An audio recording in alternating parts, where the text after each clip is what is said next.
Hi friends, அஸ்ஸலாமு அலைக்கும் ரஹ்மத்துல்லாஹி தஆலா வபரகாத்துஹு. நீங்கள் எல்லாரும் எப்படி இருக்கீங்க? அல்ஹம்துலில்லாஹ் நானுமே ரொம்ப நல்லா இருக்கேன்.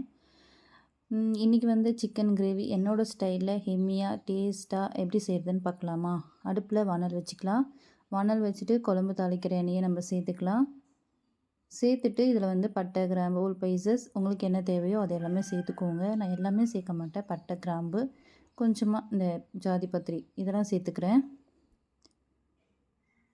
25 வெங்காயம் கிட்ட நான் கட் பண்ணி சின்ன வெங்காயம் சேர்த்துருக்கேன். அதை நல்லா ப்ரௌன் கலர் வர அளவுக்கு நல்லா வதங்கி வரட்டும்.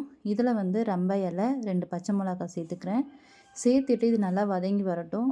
சைடில் நம்ம மிக்ஸி ஜாரில் 3 தக்காளி, 1 ஸ்பூன் மிளகு, 1 ஸ்பூன் சீரகம், 1 ஸ்பூன் சோம்பு, பட்டை, கிராம்பு இதை சேர்த்துக்கலாம். தேவையான அளவு தயிர் சேர்த்துக்கலாம். 2 ஸ்பூன் கிட்ட நான் தயிர் சேர்த்துக்கிறேன். இப்போது சிக்கன் 65 மசாலா 1 ஸ்பூன், தனி மிளகாத்தூள் 1 ஸ்பூன், மஞ்சள் தூள் அரை spoon, garam masala 1 spoon, mutton masala 1 spoon, கொஞ்சமாக தேவையான அளவு உப்பு சேர்த்துக்கோங்க. கொஞ்சமாக அரைச்சிட்டு அதுக்கப்புறமா தேங்காய், சின்ன வெங்காயம் சேர்த்து கொரகொரன்னு அரைச்சி எடுத்துக்கோங்க. ரொம்ப மைய அரைக்கக்கூடாது. இதை வானலில் சேர்த்துட்டு 2 ஸ்பூன் இஞ்சி பூண்டு சேர்த்துக்கலாம். சேர்த்துட்டு நல்லா வதக்கி எடுத்துருங்க. ராவ் ஸ்மெல் போகிற அளவுக்கு நல்லா வதக்கி எடுத்துருங்க. அதுக்கப்புறமா நம்ம சிக்கன் சேர்த்துக்கலாம். நான் 3/4 கிலோ அளவுக்கு சிக்கன் எடுத்துருக்கேன் இல்லையா, அதை நல்லா வாஷ் பண்ணிவிட்டு அதை சேர்த்துக்கலாம். சேர்த்துட்டு நல்லா மிக்ஸ் பண்ணி விட்டுருங்க.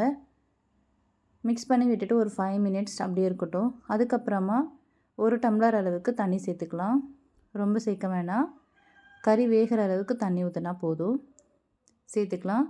சேர்த்துட்டு நல்லா சிம்மிலே வச்சு நல்லா வேக விடுங்க. வேக விட்டுட்டு எண்ணெய் பிரிஞ்சு வரும்போது கொத்தமல்லி தூவி இறக்குனீங்கன்னா சிக்கன் கிரேவி ரெடி. நீங்களும் ட்ரை பண்ணி பார்த்துட்டு கமெண்ட் பண்ணுங்கள். தேங்க்ஸ் ஃபார் வாட்சிங்.